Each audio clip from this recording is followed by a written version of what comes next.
Ito naman yung aking robusta na rubber tree, guys. Naalala nyo yung kinalbo natin. So, binalot ko siya. Nilagyan ko siya ng note na please don't hold kasi mayroong mga baby branches na coming or may mga baby lips. So, yan po, yan siya. So, ngayon ko lang siya i-unpack. Nakailang araw na siya dito, guys.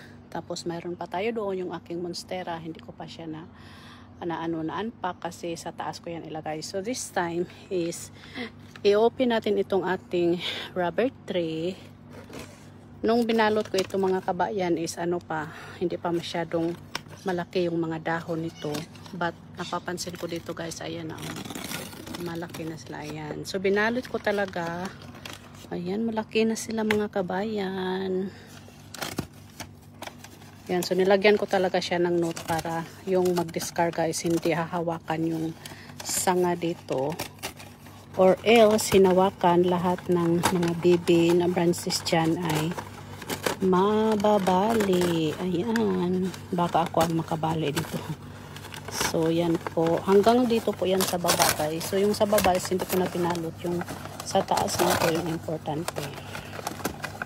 So, ayan na po.